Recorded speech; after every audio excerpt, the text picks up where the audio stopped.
Bueno, empezaron a llegar los datos con respecto a la economía norteamericana y la economía de Estados Unidos, damas y caballeros, se contrae. Esto de hecho es muy importante porque no es algo típico, se trata de la primera desaceleración trimestral del Producto Interno Bruto del país norteamericano desde el 2022. Y claro, tomando en cuenta que se cumplieron precisamente 100 días de la administración de Donald Trump, esto estaría demostrando que las acciones, las medidas económicas que se han tomado en este momento por parte de la nueva administración no están dando el resultado esperado. Obviamente en este escenario muchos empiezan a recordar las palabras de Donald Trump, que decía que Estados Unidos era un enfermo, que recién había tomado sus pastillas, que se iba a recuperar, pero también recuerdan las palabras de Trump cuando decía que Estados Unidos está cobrando billones por el tema de los aranceles. Cualquiera sea el escenario, lo único cierto es que la economía de Estados Unidos se está contrayendo. Y es que sí, la economía de Estados Unidos se contrajo en el primer trimestre del 2025 por primera vez en más de 2 años. Esto debido a un fuerte aumento de las importaciones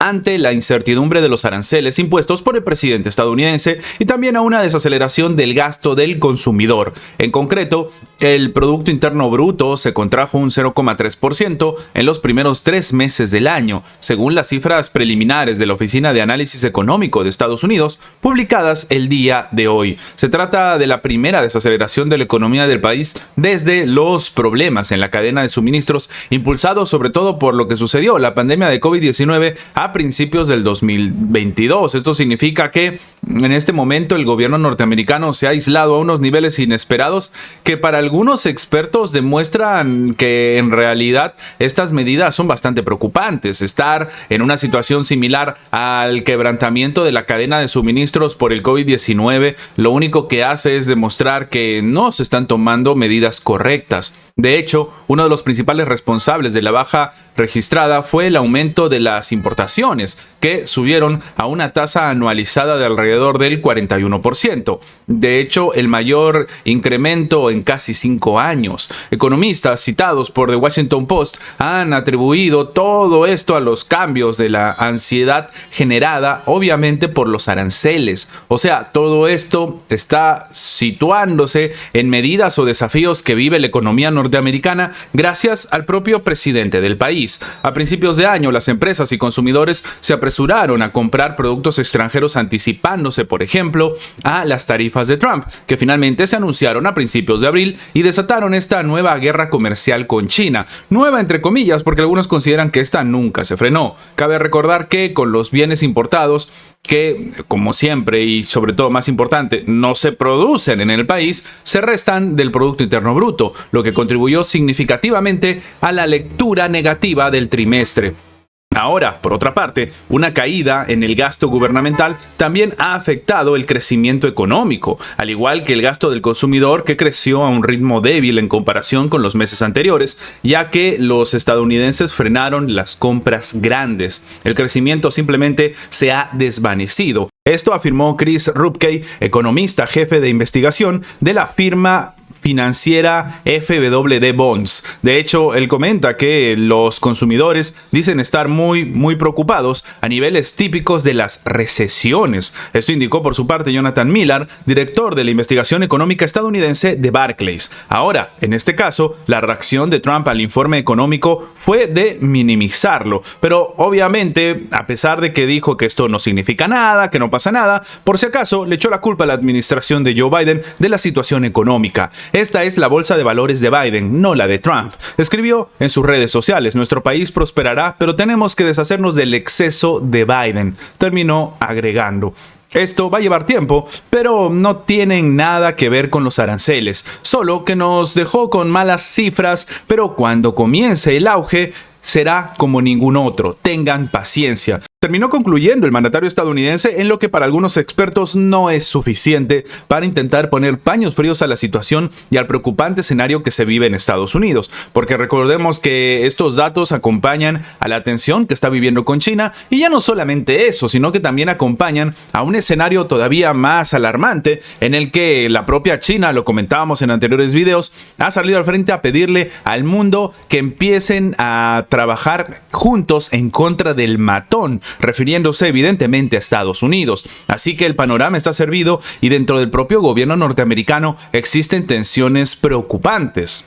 Y es que, por ejemplo, se puede comentar lo que está sucediendo con la Reserva Federal. Donald Trump acaba de cargar otra vez contra la Reserva, diciendo que hay una oposición bastante aguda en los sectores financieros, dando a entender que, por ejemplo, las medidas y las acciones que toma Estados Unidos están siendo atacadas por la propia Reserva Federal. Así, el presidente Donald Trump apuntó otra vez contra el jefe de esta entidad y, obviamente, la respuesta por parte de este escenario hace que se tensionen todavía más los mercados bursátiles. Así que bueno, Donald Trump igual ha apuntado en contra de Jerome Powell, el jefe de la Reserva Federal de Estados Unidos, y esto vuelve a tensionar la política económica interna. Una crisis interna es lo último que necesita Estados Unidos, dicho sea de paso. Lo que está buscando Trump es fomentar la inversión, facilitar el crédito y reactivar la productividad de la industria de Estados Unidos, y eso genera oposición bastante aguda, sobre todo en sectores financieros. Esto aseguró, por ejemplo, Pablo Pozzi, historiador y ex profesor titular de la Cátedra de Historia de Estados Unidos en la Universidad de Buenos Aires, en diálogo con diferentes expertos.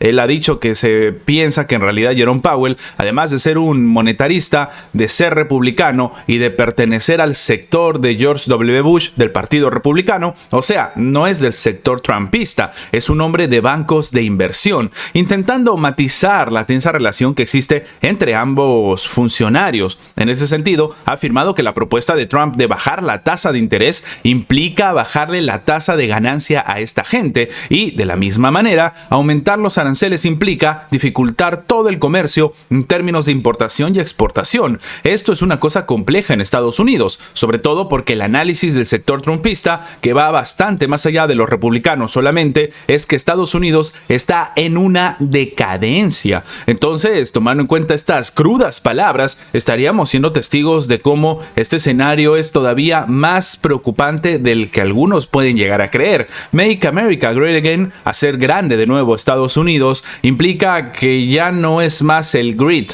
es decir, el grande. Entonces, significa que hay que modificar las prácticas políticas y económicas del país profundamente, en términos generales. Pero claro, tomando en cuenta todo esto, muchos expertos han empezado a calcular que en realidad la tensión que se vive entre la Reserva Federal y Donald Trump lo único que va a hacer es poner una situación bastante incómoda al propio gobierno norteamericano, y sobre todo que las medidas económicas no están dando resultados. Lo acabamos de comentar, la economía de Estados Unidos se acaba de contraer. Esto, de nuevo, es algo raro, no es normal, a pesar de que la economía norteamericana venía golpeada como la de la mayoría de países del mundo, por no decir todos, pero recordemos, estamos hablando de que las comparativas de cómo está la economía norteamericana en este momento son en la de hace más de 2 años, cuando se dio el tema de la pandemia que rompió la cadena de suministros. Algunos expertos consideran que estos datos lo único que hacen es demostrar que Estados Unidos ha vuelto a romper la cadena de suministros, pero no por un hecho externo o no calculado,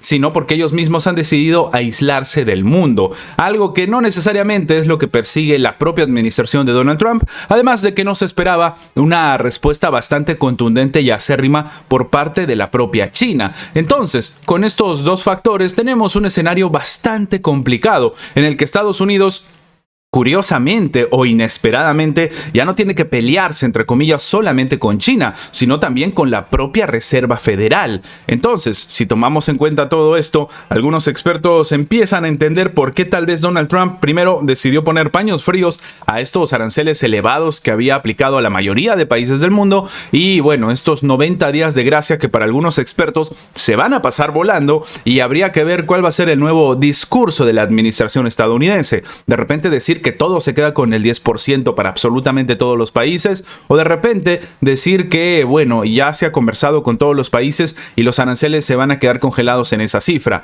Muchos consideran que para nada la administración estadounidense va a reducir los aranceles a cero. Lo único cierto, y lo comentábamos en anteriores videos, es que al final del día quien paga estos aranceles son precisamente los consumidores. Y sí, ya empezó a verse con el tema de Temu y otras aplicaciones donde, en este caso, los aranceles lo paga el propio ciudadano estadounidense.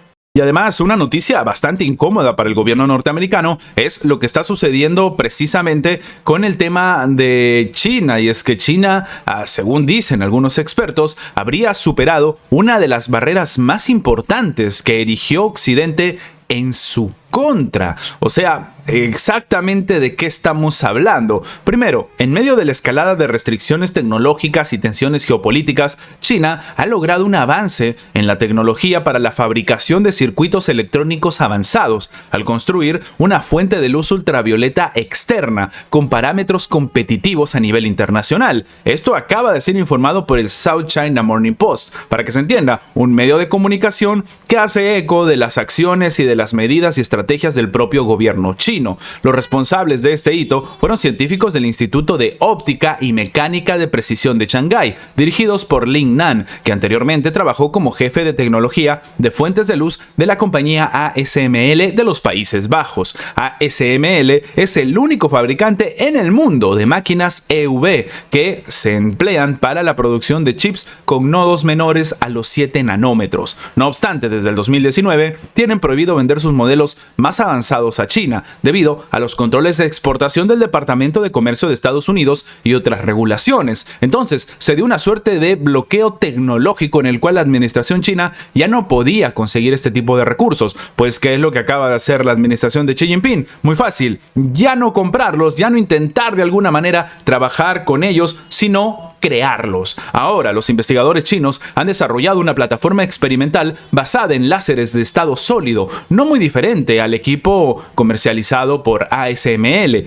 que emplea luz emitida por un láser de dióxido de carbono para transferir patrones de circuitos al silicio y otros sustratos. Los láseres de CO2 ofrecen un mayor potencial, estamos hablando de 10 kilovatios y una alta frecuencia de repetición, a diferencia de todos los sistemas de estado sólido. Sin embargo, son más voluminosos y tienen una menor eficiencia al conectarse a la red eléctrica, además de que son demasiado costosos en términos operativos y de electricidad. Actualmente, los láseres de pulso de estado sólido han alcanzado una potencia de salida a nivel de kilovatios, con lo que el potencial de llegar a más de 10 veces esa cantidad en el futuro es lo que todo el mundo calcula. Según un artículo publicado por el Chinese Journal of Lasers, al usar un láser de estado sólido del tamaño de un micrómetro, se logró una eficiencia energética del 3,4%, superando de hecho al 3,2% registrado por el Centro de Investigación Avanzada de Nanilitografía, esto en el 2019 en Países Bajos, y del 1,8% de la Escuela Politécnica Federal de Zúrich, en Suiza, en el 2021. O sea,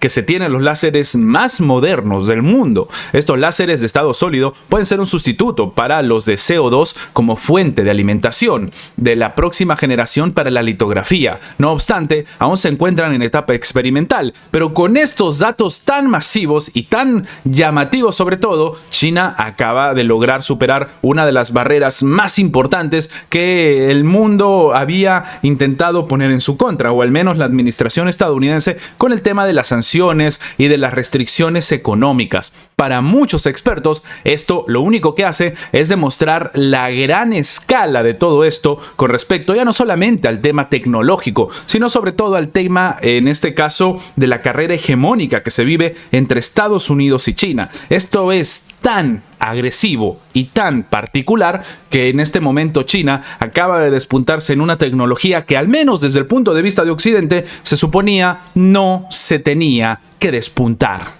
Antes de terminar, les recordamos que si el video les ha gustado, dejen su like, compartan este video para que llegue a más personas. Lo más importante es que esta información llegue a más personas y sin más que agregar, nos vemos en la próxima.